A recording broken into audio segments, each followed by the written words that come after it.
All right. All right, there we go. All right, so it has been years since we've been able to get together in person, and I hope you're all having a good time so far. All right, for the first traditional presentation of the day, I want to start things off on a hopeful and positive note to get us all energized. I want to talk to you about how staff can get the necessary roles to take control of their Rapido instance to customize the system to your specific needs.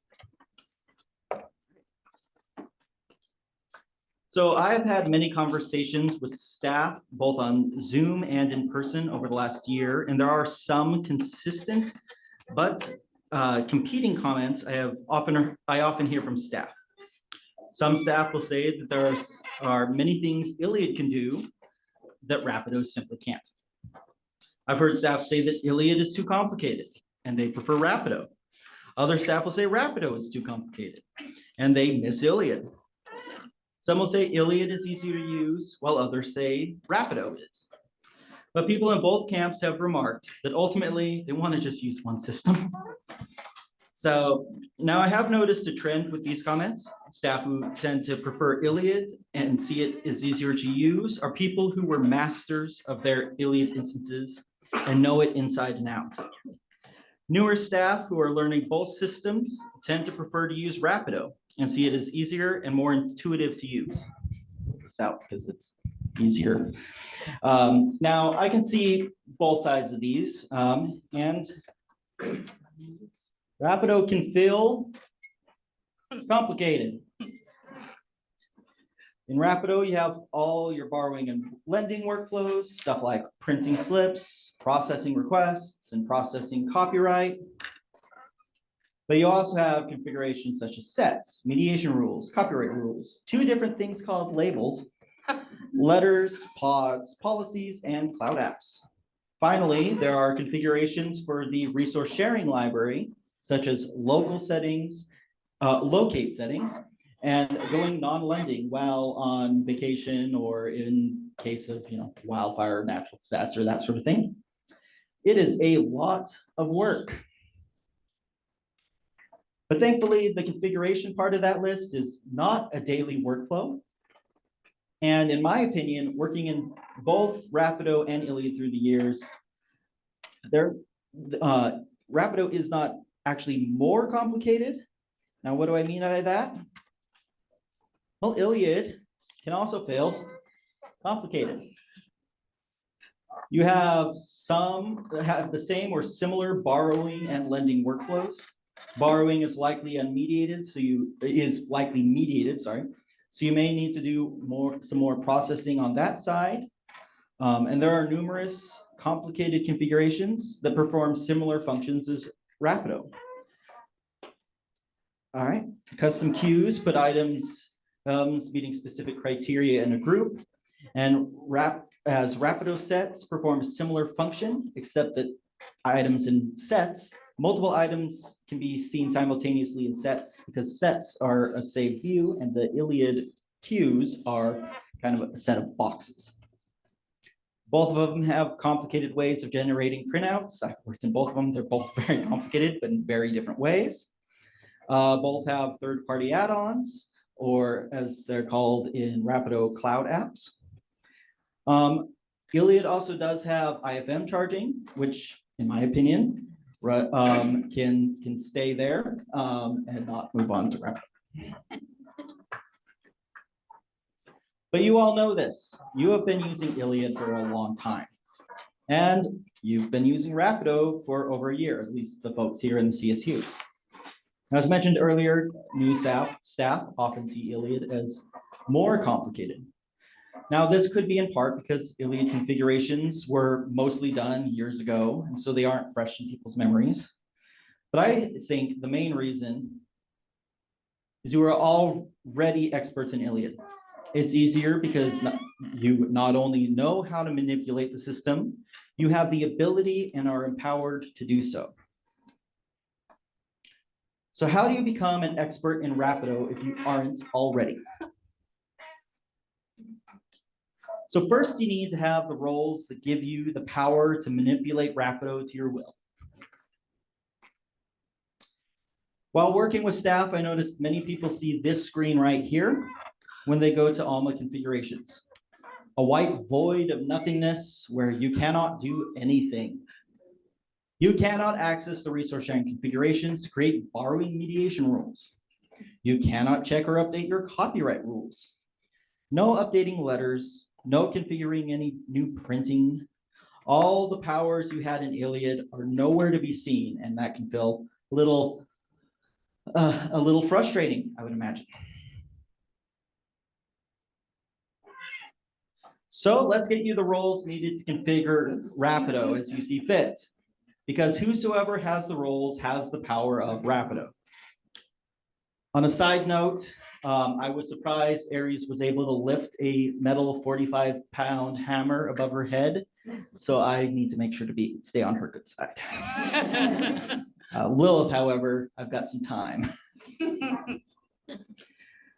So once you have the roles, you will get more options in configuration. Most importantly, just one role will give you the ability to make most of the tweaks to Rapido. I took a dummy patron left over from testing the walk-in patron workflows and added just one role, and it changed from that previous slide to this slide. And I could suddenly tweak Rapido and the general resource sharing library settings. So most of what you could do in Iliad, you could then do in Rapido. So to get these roles, you will likely need to go through the Alma Administration Certification course, because the roles I want all CSU resource sharing staff to have are administrator roles. Now, I took this course in 2017, and at that time, it had a commitment of a couple of hours a week for 4 weeks, followed by a test. Now, looking at the website now, it looks like it is now able to be completed at your own pace. So hopefully you can knock it out much faster and not have to do a little bit and then just wait a week and then do a little bit more and wait a week. So the roles I think resource sharing staff should get are the fulfillment administrator role, letters administrator role, and analytics administrator role. If you cannot get approval for the analytics administrator role, I suggest asking for the design analytics role, which can do most of the same things. Now, ultimately, you will need approval from supervisors and administrators for these roles. Feel free to share the recording of this presentation, and I am also happy to answer questions about those roles outside of I-SPIE as well, so you can always send them my way, and I'd be happy to talk to them.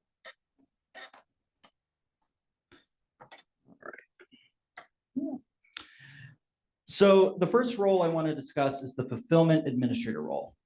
If you only get permission for one role, get this one. It will let you update your resource sharing library configurations in Alma, so you can do stuff like set your department to non-lending during holidays, update your contact information that is seen by your partner libraries in Rapido, and tweak your locate settings to get less locate failed messages that we all love so much. This will also give you access to some fulfillment configurations. Most of these configurations will not apply to resource sharing and probably shouldn't be messed with. But there are specific settings like the ignore lender due date setting, which will let Iliad as lender of last resort due dates match what they were in Iliad. So you don't have to manually change those due dates when the book is checked out at CERC. Now, the most important thing this role will give you access to, though, is the resource sharing configurations. These are Rapido's specific configurations. They'll let you update pod settings, create mediation rules to streamline workflows, and update copyright rules. Now, the other two roles aren't specific to resource sharing, but there are a lot of resource sharing settings in these areas of configuration. The letters administrator role will let you configure your Rapido letters, both for printing and sending through email. Letters can be complicated with a steep learning curve, but once you understand how to use them, they can be extremely customizable to meet your needs. And I would be happy to help anyone learn how to edit these letters if they feel they could use some assistance. Now, tomorrow, Christina Hennessy will give a much deeper look at letters. Christina is very knowledgeable in this area and is one of the people I contact when I am stuck. So she might also be a good person to ask if you need help with letters. And I probably should have talked to her before telling you that. It's all true. It's all true. I love letters. The analytics administrator role will give you access to Alma Analytics. In Alma Analytics, you can create custom reports and dashboards, share those reports with so others can use them, which is one of the nice things about I-SPIE is sharing information. So that's a good place for that. And you can copy reports other people made and use and tweak them for your own needs. Now, this role can also create analytics objects to be used in Alma outside of the analytics module. These include the Rapido and copyright analytics already available to you in your institution zones, and the copyright tracking widgets available for your dashboards, at least for the folks in the CSU. If you cannot get the analytics administrator role, I would ask for the design analytics role. With this role, you can create and share analytics. You just can't create the analytics objects, which is not something you'd need to do every day, and you can easily ask someone in your library to put those up for you. Now, for a deeper look into Alma Analytics, please pay attention to Natalia Magazzino's presentation tomorrow. She is also an expert in analytics. So, and also one of the people I ask questions when I have questions. So. All right. So let's take a quick look at some of the things I said you can do with these roles, starting with the resource sharing configurations. All right, so with the fulfillment administrator role, you can access the resource sharing library settings by changing the library you are configuring to the one designated as your resource sharing library. And you do that right here in Alma. And you change it to whatever is your resource sharing library. You'll know it because when you scroll down a little bit, it'll have a little checkbox that's checked for resource sharing. From on that page, you can also scroll down and set yourself to temporarily inactive for lending. A note on that, if you put a date range, it doesn't automatically turn back on when that date is over. You do need to go back in and uncheck the box. And you can also go to the Contacts tab and update the department contact information seen by partner libraries in Rapido. So when they go to lending and pull up your information, a little card, it'll have whatever address is set as the shipping address. So in the example I have right here, that email address would go to all those different areas, all those different reasons it would be used. If you want one that's just for resource sharing, you would take shipping off on that, make a new one, and add just shipping to it. And then it'll be your resource sharing contact. All right. So next. Now, the fulfillment configuration settings will be less important for you to access, but there are some settings you may want to access. There is a whole resource sharing section under the fulfillment configurations that configures the ROTA features. While Rapido pods do not use the ROTA, Rapid ILL does still use the ROTA. The newly created Rapid R pod also uses the ROTA system as it's a subsection of Rapid ILL, even though it is physical items. And also the Find Partner feature in Rapido that a few libraries are testing out also uses some of the ROTA features. There are also some settings under the general fulfillment settings you may want to access. These include the ignore lender due date, which should now be set to false. This setting was originally set to true with CSU Plus because we wanted the due date determined at checkout. Due dates do not work like that in Rapido, and this setting is no longer necessary.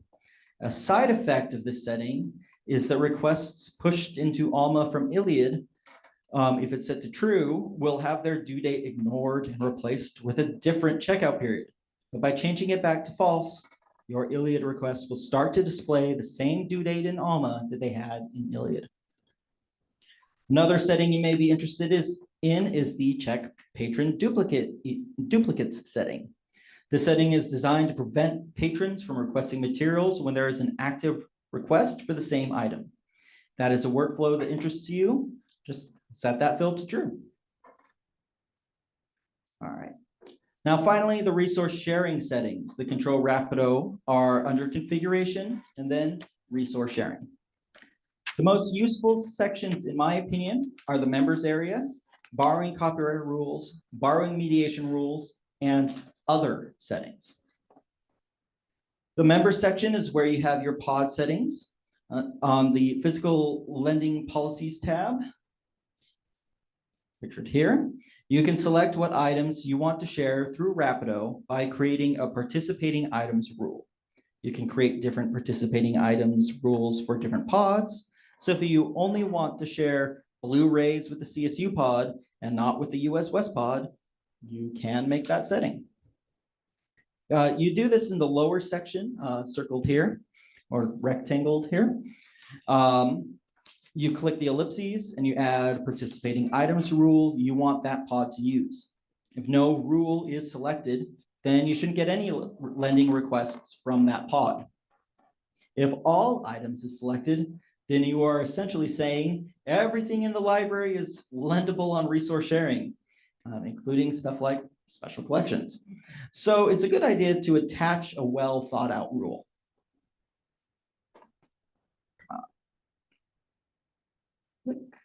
Come on. There we go. The next tab in the member section is where you can order your pods. It's a good idea to keep the Cal State network at the top and have the pods get geographically bigger and bigger the lower you move down the list. All right. Now, the borrowing copyright rules section has the rule of 5 configured out of the box.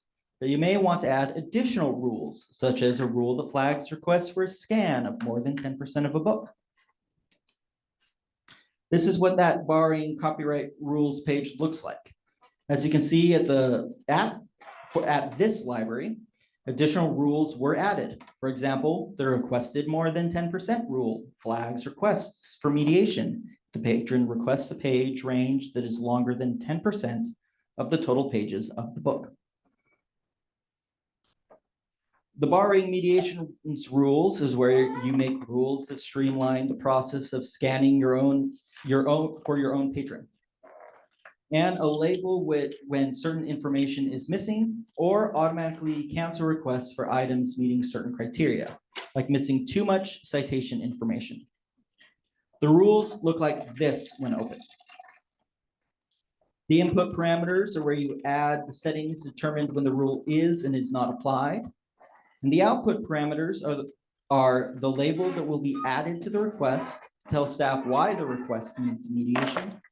And the action is the automatic response to the rule. Now, the blank action pictured here stops the request for mediation.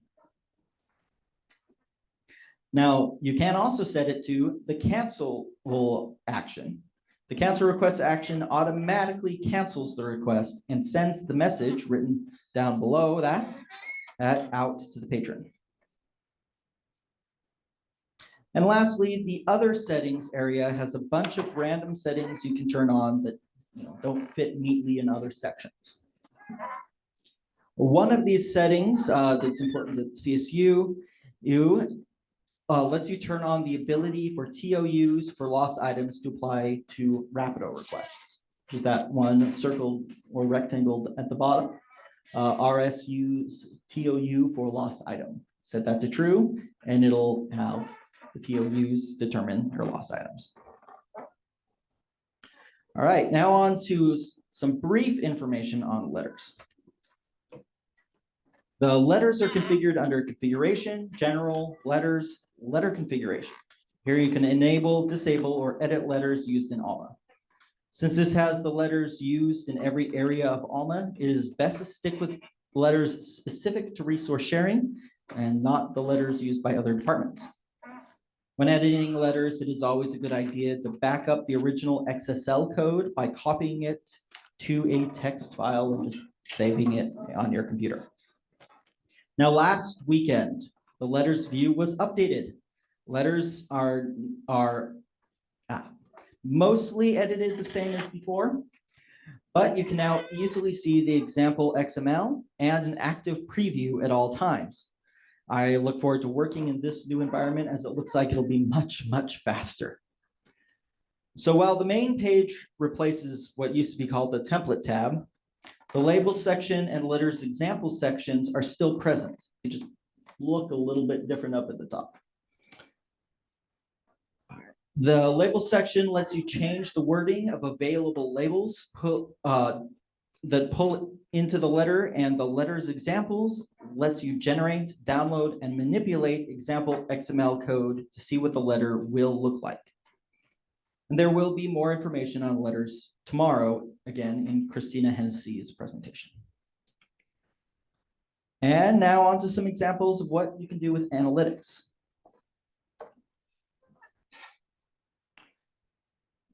Now, analytics are not accessed through configuration, but through the main Alma homepage. So go to Analytics and Design Analytics to get to work making reports and dashboards. Inside the Design Analytics area, you can create and access analytics reports. You can save them in your personal folder, accessible only to you, in your institutions folder, where it's shared just at your library, or through the Cal State folder, accessible under Shared Folders, Community, Reports, Institutions, Cal State, Resource Sharing, and then take a deep breath. It's a long area to get to. This is where the system-wide analytics like the Rapido dashboards lived, developed by the Analytics Functional Committee here at the CSU. Ex Libris has also been hard at work adding many new out-of-the-box Rapido reports you can use to view some of the analytics in that area, stuff like pod usage and stuff like that. So those are also worth taking a look at.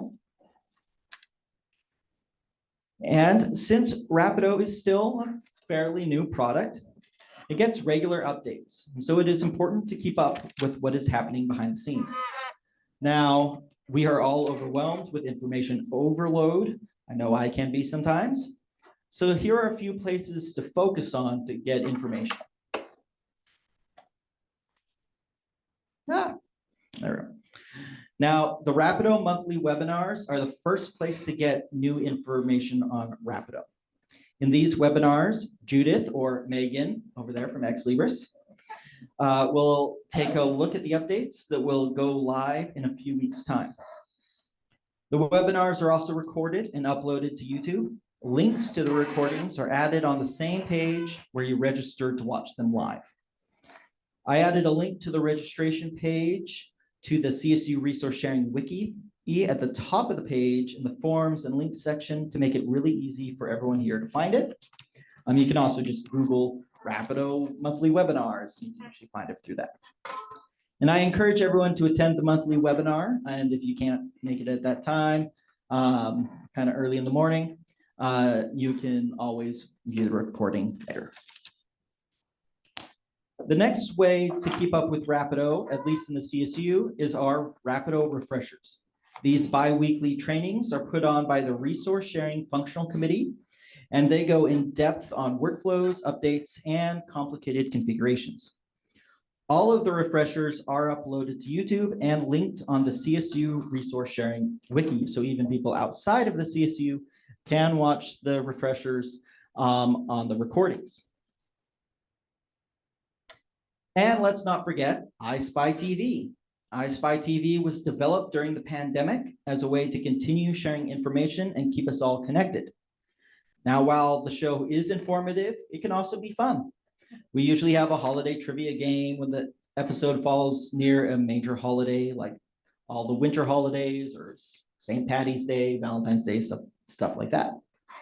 It's also a great place to volunteer to get presentation and committee experience if you are new to the library world and want to try some of that out, see if that's something you enjoy doing. It also looks good on a resume, so it doesn't hurt. All right, so all those roles and the updates will help give you the tools to master Rapido and tweak it to your needs. But as with anything, mastery of the system will mostly come through time and experimentation.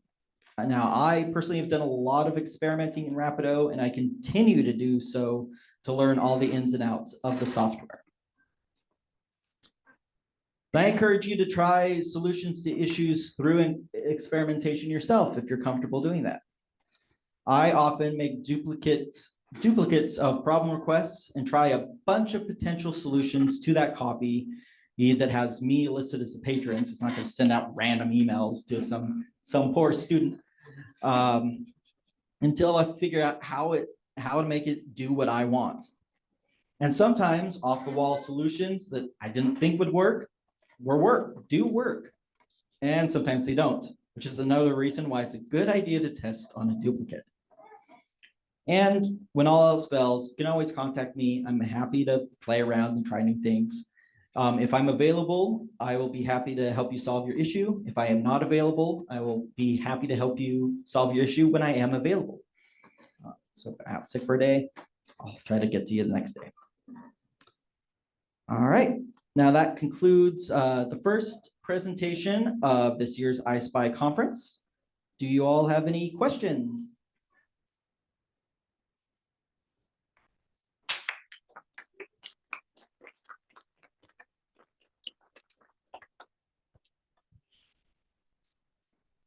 All right, so there's no questions, which I did leave a little time for. I guess we'll have a little. I have one question. Yes. Can you hear me? Yeah. Okay. When you said that you can make it check duplicates, is that for articles and books? I Or believe for the requests? so. Yes. That was the one question I had when you were. I was believe. trying to strain my brain to remember what I thought. I think it is, but I'd be happy to test it. Let's. Yeah. I can try to request the same item a bunch of times as both articles and not as an article and see what it does with that setting. Any other questions? All right, and then I'm gonna go ahead and let Priscilla and Christina do the, or just Priscilla do the prize punch. All right, good morning. So I'm gonna raffle off, I'm gonna do a prize punch ticket. If I call your ticket, please feel free to come on up here and don't take it literal, don't punch it. It might actually fall. You can just give me a few 3 fingers, put the hole in there. Okay. So we have the last 3 are 4, 5, 6. So it's 1, 4, 7, 2, 4, 5, 6. Oh, we have Janet. We'll check it out. All right, here, I'll hold it. There you go. So go ahead and read to us what you got. Bag number 1. Bag number 1 is